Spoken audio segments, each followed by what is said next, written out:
안녕하세요. 반갑습니다. 저는 기독정신건강병원 병원장 은흥석입니다. 정신과 전문의로 있고요.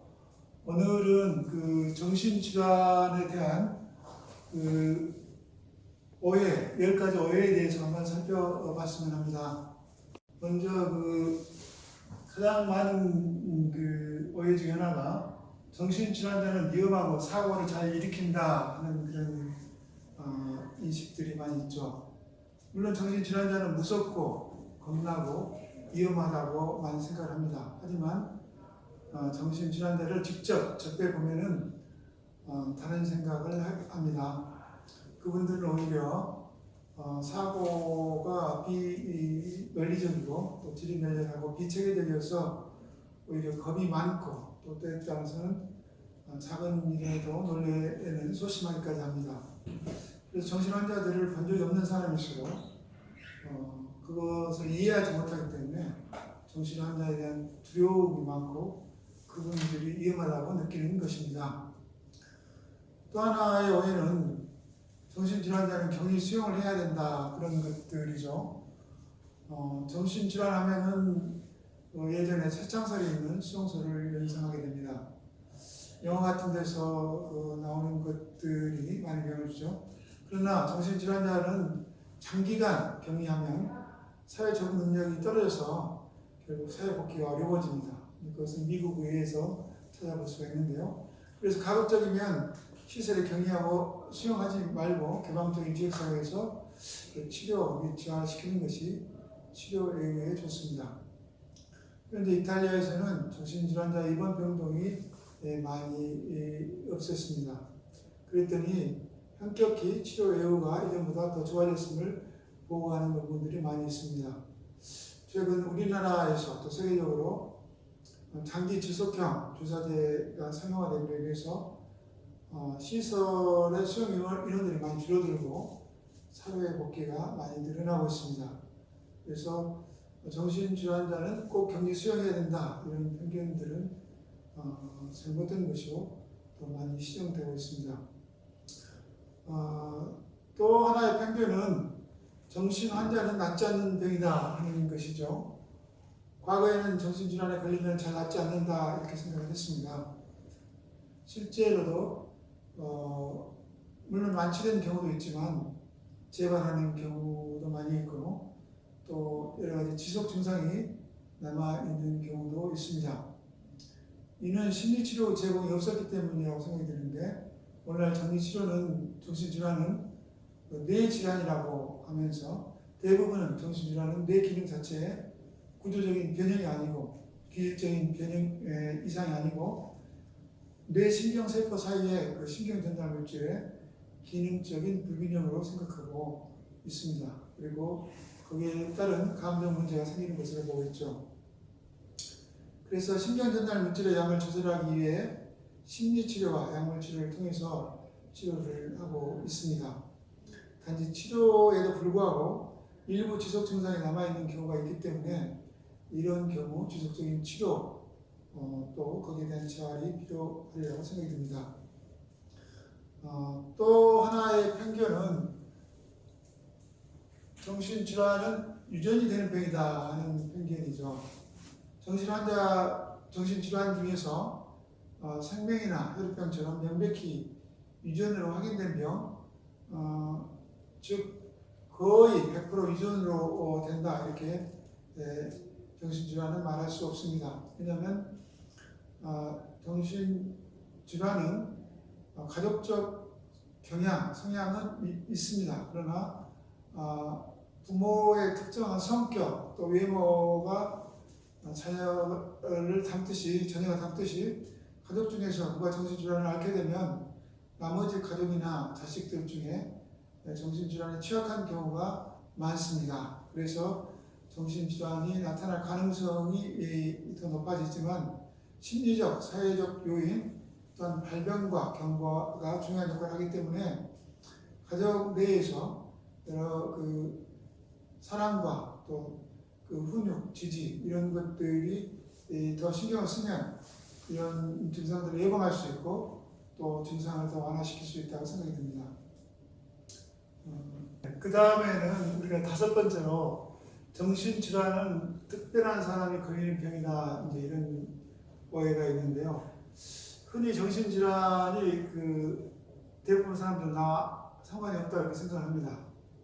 그렇지만 통계적으로 보면 기분장애를 포함해서 10명 중에 3명은, 또 조현병인 경우는 100명 중에 1명 정도는 평생에 한 번쯤 정신질환에 걸립니다. 또 정신질환이 나타나는 증상들이 대부분은 보통 사람들이 생각하는 그런 생각들, 또 느낌들이 편향되어서 나타날 뿐이고 누구에게나 있는 그런 상태인 것입니다. 정신질환이 가벼운 것은 감기라고 생각을 합니다. 누구나 정신질환을 앓을 수가 있습니다.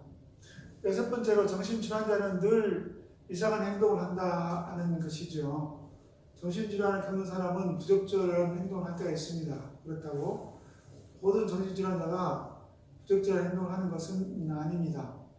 부적절한 행동을 한다라도 언제나 그런 것은 아닙니다. 부적절한 이 행동은 불안할 때나 또는 병이 심했을 때 잠깐 나타날 수 있는 것입니다. 그 사람의 대부분의 인격은 건강한데 그 한 부분이 일시적으로 잠시 흔들릴 뿐이라는 것을 생각을 해야 할 것입니다. 일곱 번째, 정신질환자들은 대인관계를 싫어한다, 이런 이야기죠. 흔히 오해하기를 정신질환자에 있는 사람들은 자기만의 세계 속에 살고 있기 때문에 다른 사람과 어울려 지내기를 어렵고 혼자 지낼 수밖에 없다, 이런 생각을 합니다. 일부는 맞는 이야기지만 정신질환자들은 증상이 심할 때 자기 속으로 잠입하기도 하지만 오히려 그로부터 빠져나오기 위해서 대인관계를 필사적으로 원하는 측면이 있습니다. 사랑하는 마음으로 그들을 꼭 도와주셔야 합니다. 여덟 번째로 정신질환자는 직장생활을 못한다, 이런 이야기죠. 직장인들은 정신질환 병력을 가진 사람에 대해서 불안과 거부감을 느낍니다. 사회적 편견이죠. 그러나 정신질환자 또는 정신질환 경험자도 우리 비장애인과 마찬가지로 모든 직업에 종사할 수가 있습니다. 실제로 종사하고 있고요. 정신질환자들은 병 때문에 일을 못하는 것보다 일할 기회를 갖지 못하기 때문에 병이 회복되지 않는 측면이 있다고 생각이 듭니다. 그래서 그들에게 맞는 적합한 일자리를 찾아주는 것도 꼭 필요한 일 중에 하나입니다. 또 다른 편견 중에 하나는 정신질환자는 운전이나 운동을 못한다 하는 그런 편견이죠. 흔히 정신질환이란 병력을 가진 사람이 운전을 하게 되면 갑자기 무슨 사고를 저질 것 같은 오해를 합니다. 하지만 이것은 편견으로 운전이나 운동 기능은 정신질환과 직접적인 상관이 없으며 정신질환이 운동 기능에 장애를 가져오는 것은 아닙니다. 또 하나는 정신질환자는 나보다 열등한 사람이다 하는 편견이죠. 정신질환자는 나보다 열등한 사람이다라고 은연중에 생각을 하는 경향이 있습니다. 정신질환이 심할 때 일시적으로 퇴행된 행동을 보일 수가 있는데 이러한 행동을 보고 게으르다 또는 지능이 낮다, 매사에 아무 도움을 받아야 하거나 성격이 나약하다, 의지가 부족하다 하고 오는 것은 환자에 대한 부정적인 시각입니다. 정신질환자들은 모든 영역에서 환자인 것이 아니고 정신질환으로 일부 어려움을 겪고 있는 몇몇 영역에서만 도움이 필요로 합니다. 우리는 정신질환자들의 건강한 많은 영역들과 함께 손을 잡고 그들의 왜곡된 작은 영역을 도와줘야 합니다. 그래야 우리 자신이 진정한 행복을 경험할 수 있습니다. 이 영상을 보신 분들은 앞으로 정신질환자, 마음이 아픈 분들을 보면 따뜻한 태도, 친절한 행동으로 대해 주시면 참 좋겠습니다. 감사합니다.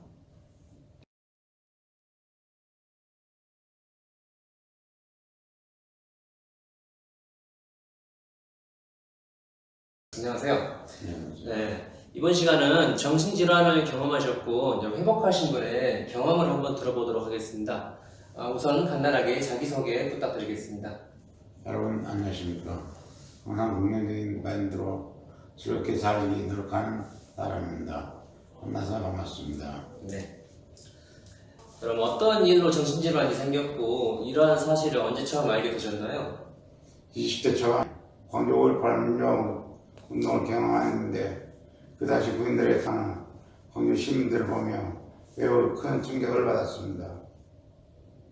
이후에도 이러한 장면들이 잊혀지지 않았고 민주화운동을 위한 여러 활동에 참여하던 날 갑자기 제 몸에 영혼이 들어와 날 조장한 날 증상이 생겨 정신과 병원과 정신의학원을 선택할 수밖에 없게 되었습니다. 네. 그럼 정신질환의 발병 이후 어떤 점이 가장 속상하고 힘드셨나요? 제 생각으로는 죽은 사람과 산 사람의 영혼들을 불러오고 심판하는 능력이 있다는 것인데 이러한 것들을 주변 사람들이 믿어주지 않고 의사 선생님도 존경망상이라고 진단하여 마음이 많이 속상했습니다. 네. 네. 정신질환을 회복하고 있는 과정에서 어떤 점이 가장 만족스러우셨나요? 병원 생활 초기에는 증상들로 인해 스스로 마음을 열지 않고 혼자 헛된 시간들이 많았습니다. 그러한 제가 조금씩 달라진 것은 직업재활을 통해 양계장에서 일을 하면서부터입니다. 매일 정해진 시간에 출근하는 것이 힘들기도 했지만 저를 필요로 하는 것이 있다는 것에 감사했고 경제적인 도움도 조금씩 받아나며 보람을 느꼈습니다. 그 외에는 병원에서 진행되는 다양한 교육과 더불어 종교의 힘으로 극복하며 만족스러운 생활을 하고 있습니다. 예. 그럼 이번에는 정신질환 발병 이후 현재는 어떻게 살아가고 계신가요? 병원에 운영하는 그룹홈에서 따로 생활하며 지역사회로 나가기 위해 노력하고 있습니다. 네. 그럼 마지막으로 피장애인들에게 하고 싶은 말은 무엇인가요? 정신질환을 우리나라 인구 4명 중에 1명이 경험할 정도로 쉽게 경험하는 질환이라고 합니다. 여러분들도 혹시 저처럼 어려움을 겪게 된다면 들어가지 말고 주위에 도움을 적극적으로 요청하시기 바랍니다. 마지막으로 정신질환에 대한 잘못된 편견이나 오해로 인해 저처럼 정신질환에 걸린 사람들을 들어온 사람이라고 생각하지 말고 저희도 여러분들과 똑같이 열심히 살아가는 평범한 사람이라는 것을 말하고 싶습니다. 감사합니다. 네. 감사합니다.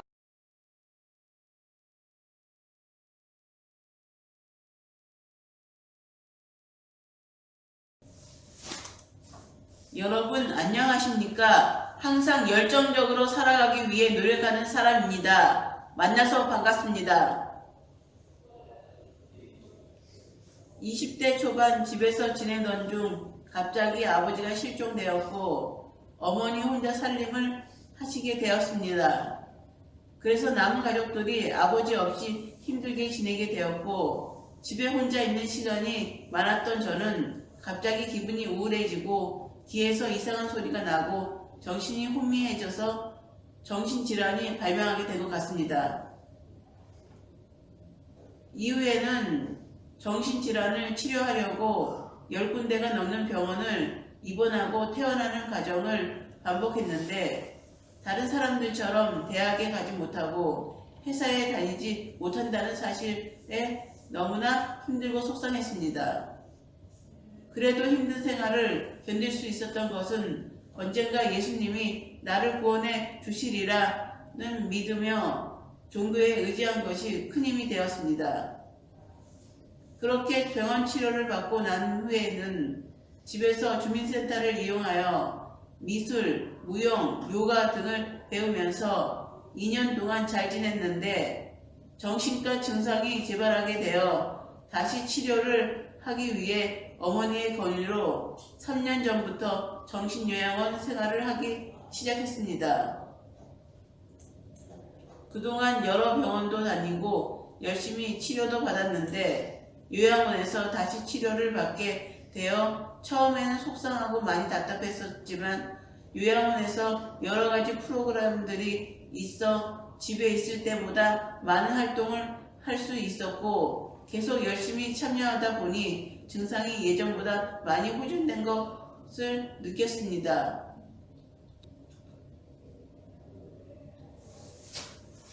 정신장애로 인해 사회활동을 많이 하지 못해 아직은 사람들을 만나는 것이 낯설기도 하지만 요양원의 재활 프로그램을 통해 자신감을 얻게 되었고 이에 힘입어 최근에는 정신질환 인식 개선 활동에도 참여하며 노력하고 있습니다.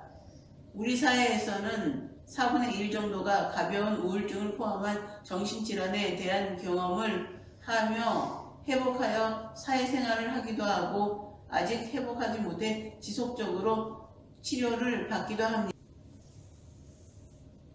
이렇듯이 정신질환이 있더라도 포기하거나 희망을 잃지 않으면 언젠가 회복을 하여 사회 구성원으로서 살아갈 수 있으니 주변에 마음이 아파 힘들어하는 사람이 있으면 관심을 가져주시기 바랍니다. 감사합니다.